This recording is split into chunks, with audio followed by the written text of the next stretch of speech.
Welcome to Spain, Poco A Poco. Buenos dias, Tanya. Buenos dias. How's it going?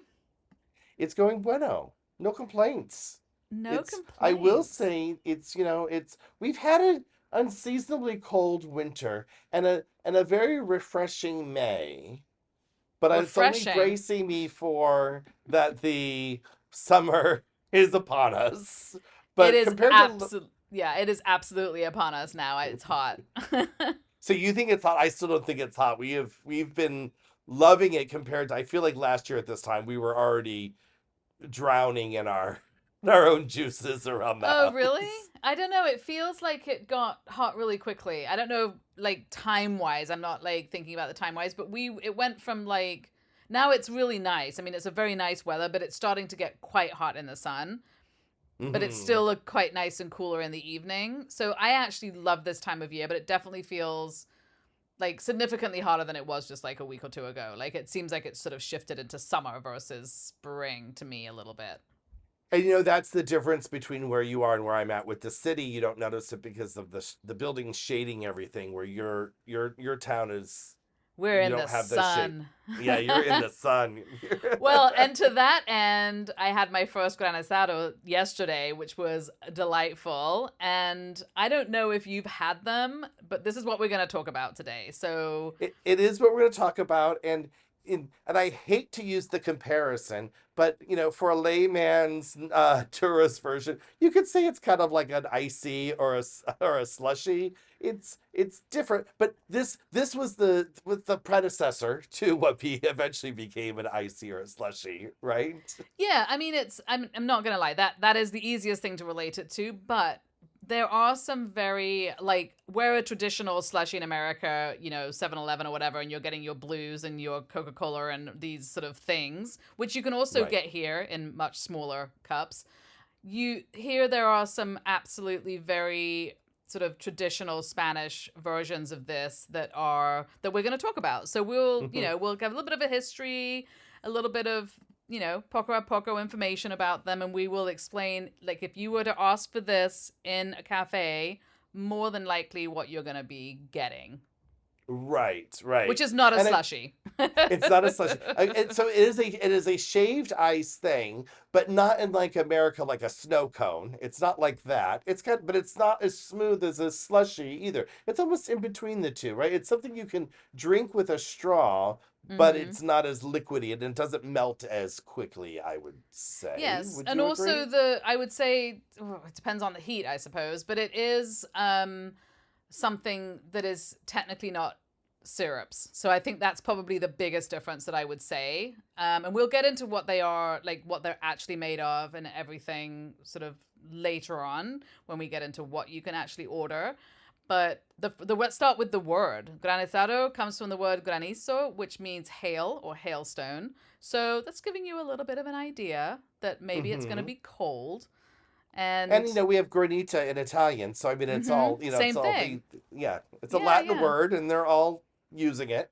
And the granitas in Italy are more like Italian. They're like Italian ices where you're getting the ice. Is that what that is with the syrups on top? A little bit, yeah, yeah, yeah. But they do it with the coffee too, the Yep. lemon. They're Mm-hmm. in Italy Yeah. they put the coffee everywhere, They like in put Spain. well, like here, it's coffee everywhere, and often not sweetened, and that's where I think it varies from a slushy a little bit. But the traditional flavored ice treats date back to ancient Rome and Moorish eras. And the Moors popularized it here when they bought the tiger nut, which is the chufa, and established the foundation of the Spanish basic horchata, which I think we've spoken about before. And the common way of drinking the horchata is as a slushy with this tiger sweetened tiger milk over the shaved ice. So you're getting you can buy it in cartons and just drink it like a milk, or you can if you're somewhere where you're getting a drink, it's probably coming like you said with a straw and the shaved ice and a more kind of See, when I've had slushy. the horchata out, I've always asked how I want it because I've had it served as a liquid, not as iced Mm-hmm. at all, not as a slushy. I've had it horchata is a cold milky drink.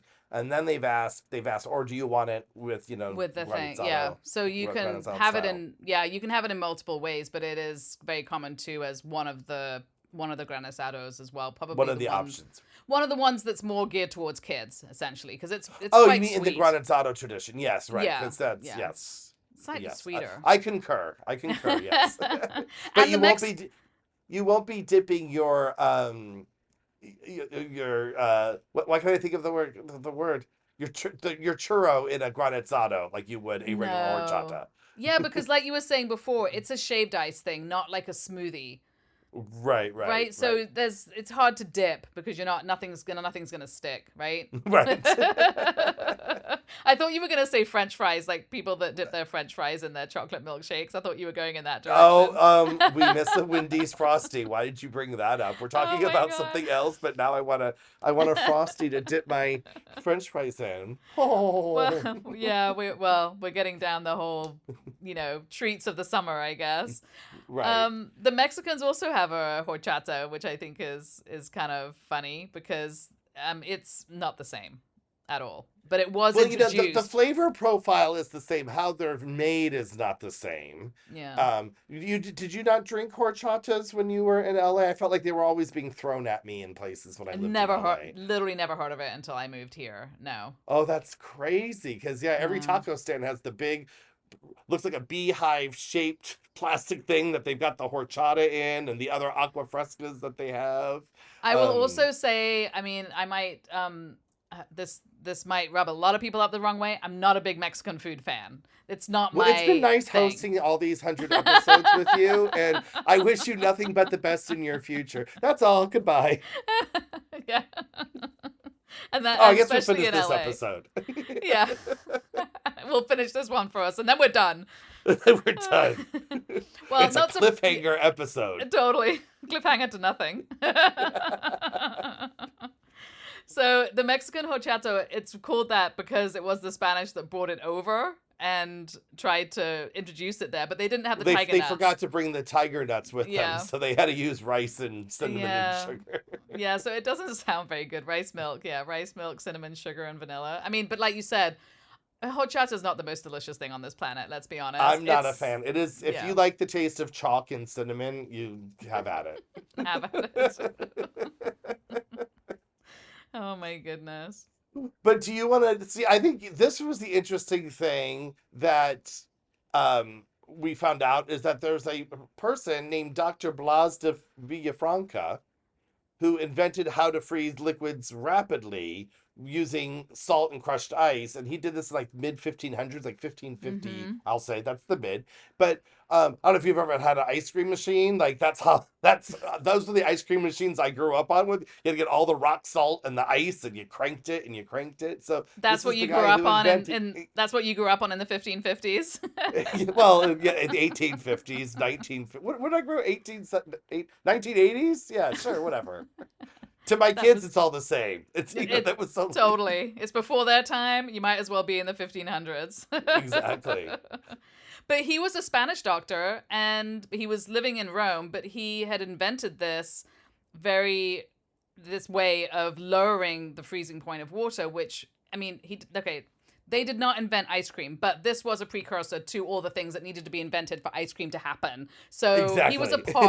he was a part of the invention. So we can thank him, and he was Spanish. So that was an interesting little tidbit that we found in the Right. Because exploration of before this, Granizados. they had to go up to the mountains and bring down ice and figure out how Yep. to, store it and bring it down so it And didn't all melt and yeah, pack it. and that was literally what they were doing, right? They would just Right. they were taking snow and putting things in it, and that was, probably delicious. But the problem with that is you're doing it in cold weather, right? And you want this in hot weather. So Right. the change of having something like that happening now in like a hot summer is kind of, I would imagine, an amazing invention. Another thing for another episode. I mean, I come across these late at night when I'm just, in the Wikipedia holes, as I call them, that it's amazing what the people of the Middle East have done, how they created ice in the middle of Mm-hmm. 120-degree weather, Right. how they kept it cold for 9 months so they had this cold water and cold thing, and how they made air Right. conditioning by just building tall towers. Like, it's just, the Right. brain power is amazing. It is So, amazing, and it's very counterintuitive too, because I think we've had this discussion on one of our other episodes before, where the idea of keeping your house or apartment cool in the summer here is you let the air in the morning, but very soon after that you shut it down completely, mhm, close all the windows, close all the blinds, don't let the sun in. You're living in a cave, and right, then you open it back up again in the evening. But that's the only way to keep an apartment or a house cool on a really hot day without air conditioning, really. right, right, So they're right. clever, very, very clever. They are clever. They are. They are. So the word horchata, I kind of love this. So, okay, literally comes from the Latin word for barley, which is hordeum. And then it Okay. obviously changed over time with Which is funny Catalan, though, because Valenciano. tarragon nut has nothing to do with barley. Well, I think at the time they were, I mean, I know in England we have a lot of barley drinks.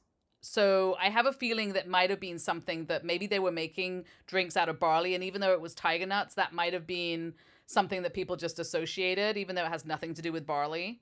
So I have Mm-hmm. no idea. It's a very true point. I don't know. But there is a lovely little folk tale of where the name horchata came from. Do you want to From run our with that? our our dear friend, King James the First of Aragon, or Jaime, but we get yelled at. I mean, we do Yeah. get people who get mad at us for calling him James, and then people get mad at us for calling him Jaime and then mispronouncing it. So, So now it's you, King James Jaime the First. yes. You can't win for losing, I tell you. But anyway, so rumor has it that he was handed a glass of the horchata, or the sweet drink that had no name, by a local Right. woman, and he supposedly exclaimed, "Aisho no es ilet, Aisho es. This is not milk, this is gold, my dear." So, or he just says "shata." So I think that was Chata. now Yes. the linguist dismissed this as myth, but it is Spanish food lore, and I'm going with It's that because fun. It's fun. And if you look at the Valenciano spelling of horchata, it looks a lot it looks a lot more like this the phrase, phrase. right? Which is Hmm. a lot of O's and X's mixed in to Right. other, and you're like, how do I pronounce that? We'll just go with horchata anyway. So I think it's nice. It's a fun way to get a name, right? And I think that's a Yes. folklore that is loved. So I think finally we can get into what all the different flavors and things are. I was schooled yesterday by the waiter at the place that I went and got one. Um, Okay. so I've seen in the grocery store the granizados and we've talked about grocery stores before where you have quite limited sort of what you can get there. In the freezer Right. section, they have three that I've seen: coffee, horchata, and limon. That's it. Those are the same three I've seen. I've actually, and I haven't noticed the horchata because I'm sorry, Spain. I avoid horchata because I don't like the taste. So maybe it is right there, but I've decided not to look at it and know that it exists because they I have like do the believe it's that. horchata. Yeah. They have the horchata popsicle bars, and I'm like, I don't want to. None of us want that. No, but it is there. And It I is don't there. know, and it's sold as a granizado. I don't know how that works. We buy the lemon one, which we love, and we literally sit with that in front of the TV for like an hour scraping it because it's hard frozen. I don't know what you're actually supposed to do, but that's how we Because eat it, and we love the lemon one. And it does have, I mean, on the packaging, it does have a picture with a straw coming out of Right? the package Yeah. that you buy it in to look like you're going to drink it. And we've done that too. And then we just put it down, and then it just instantly becomes liquid. So we haven't Right. found out how you're supposed to get it from frozen solid to slushy type I have no idea, consistency. but it's clearly that's meant to happen. So maybe you're supposed to put it in the fridge. We're not that patient, so we have never tried that. But maybe you're supposed No, to put it that takes directly in the forethought. And fridge. when it comes to dessert, no one Yeah, has no, forethought. it's You're like, not what like, do you oh, I can't want? wait to eat this in an hour. You're like, I'm hot Right? and I want it now.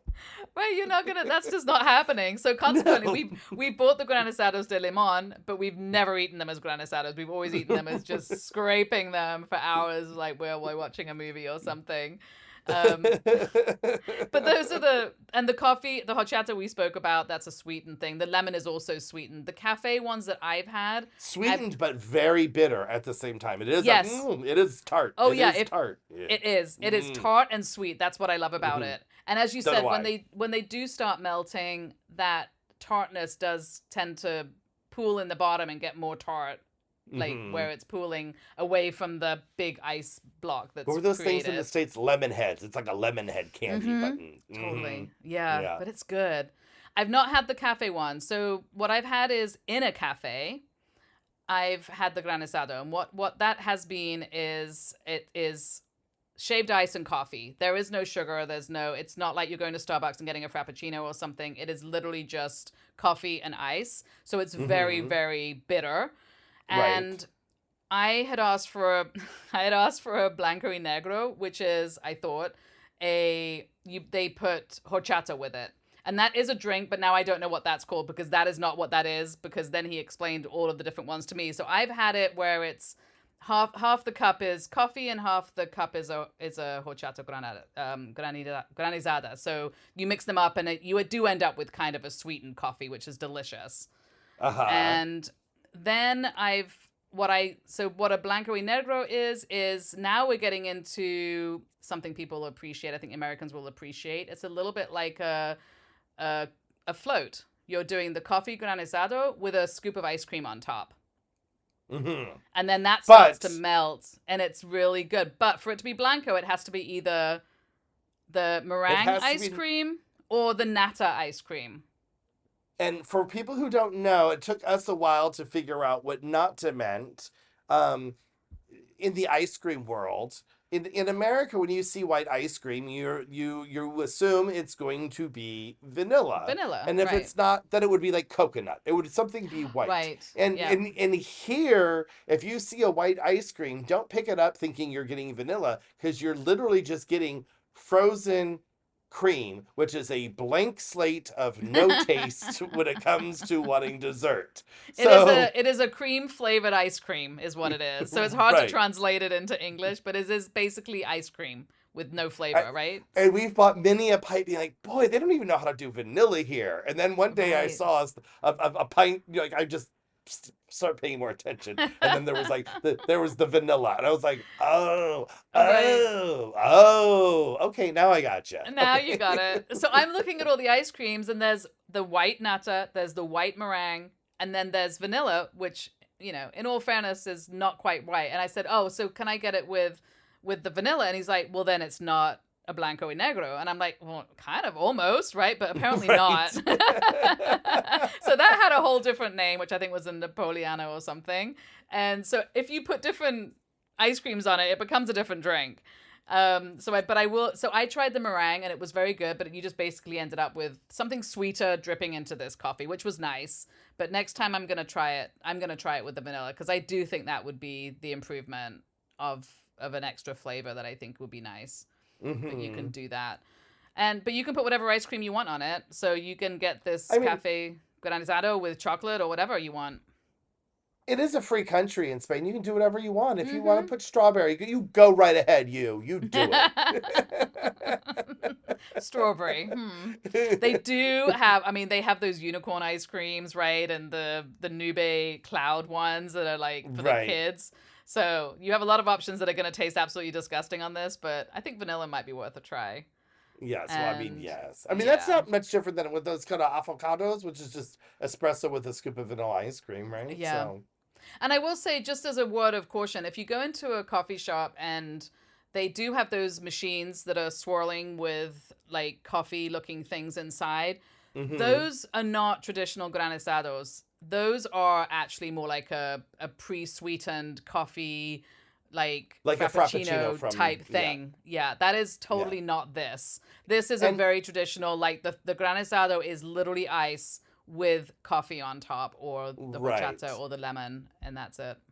And you can get your, yes, we did discuss at the beginning that you can get your icy slushy type things at fairs and carnivals and beachside stands and things where they've got Yeah. the machine running around with the purples and the blues and the Coca-Colas. Yeah, Those do exist, but our little rec center that we have here, they have a cafe. They have one of those machines, and they have like, I don't know, 10 different syrups you can put on top and mix and match them if you want. So they've got the whole slushy shenanigans going on. Loved by children everywhere and some adults. Well, if our friendship does mend itself after the bombshell that you have laid out to all of the world to hear, maybe we can go have a granizado together in the heat that is soon to abound. It surely will. Yes, it's supposed to be a hot summer, so granizados for everybody. Till next time. Sounds good. Till next time, Tanya. Bye. Bye. Thank you for listening to another episode of Our Spain. We really appreciate all the support we have received since we started this podcast. Visit ourspain.com for transcripts to this and our other episodes, some exciting merchandise, and if you are so inclined, there is also a link to buy us a coffee, which helps support this fun endeavor. And please follow us on Instagram and YouTube at Our Spain Podcast. And don't forget to subscribe to us wherever you're listening. It really helps us stay connected, and we'd love to hear from you. Let us know if there's any topics you would like for us to talk about. Even though we are happy to talk about anything, we also want to make sure it's informative for you. Exactly.